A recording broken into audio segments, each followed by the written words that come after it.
Calling Dr. Red Flag. Please report to the front desk.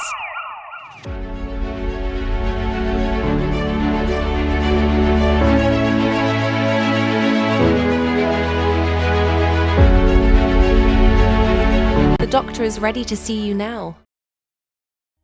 Dr. Red Flag here with another message of how we learn and grow together and pay attention and notice the red flags.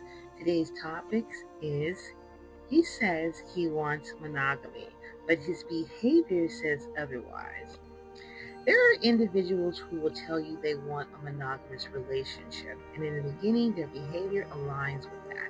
They're attentive, consistent, emotionally available, they invest time, energy, and focus. This is often what's referred to as the honeymoon phase, a period characterized by heightened effort, emotional intensity, and idealized behavior. But for some people, that phase is not a foundation, it's a strategy.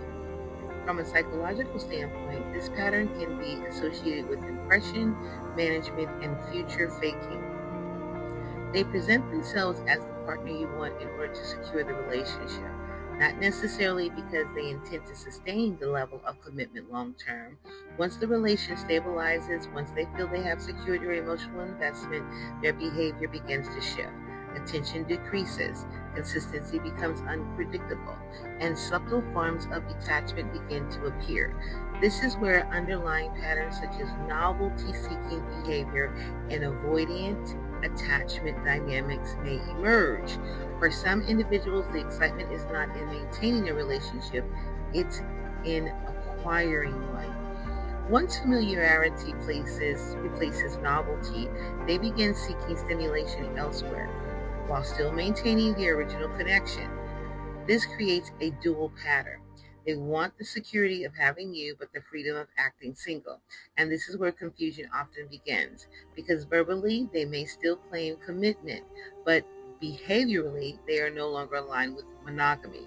So, what are the red flags? Pay attention to inconsistency after initial intensity. If someone begins by being highly attentive and then gradually becomes less available, less engaged, or harder to reach, that shift matters. Notice changes in communication patterns, delayed responses, unexplained gaps, or sudden decrease in transparency can indicate divided attention. Observe how they respond to accountability and boundaries.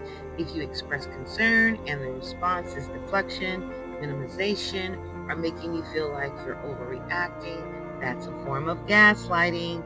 Also pay attention to behavior that doesn't match their words. They may still say they want monogamy, but their actions suggest they are seeking external validation or alternative connections. Look for signs of increased secrecy, guarding their phone, becoming vague about their schedule, or offering inconsistent explanations. Another key indicator is intermittent reinforcement. They may pull away, then return with attention and affection just enough to maintain the connection. This creates emotional confusion and makes it harder to disengage. From a behavioral standpoint, this pattern allows them to keep access to you while exploring other options. And that's the core dynamic. Not a lack of clarity, but a misalignment between stated intention and actual behavior. Monogamy is not defined by what someone says they want, it's defined by consistent aligned behavior over time. And when that alignment breaks, that's the red flag. Not the words, but the pattern. Gratitude for listening. Don't forget the message and pay attention to the red flags. Dr. Red Flag signing out.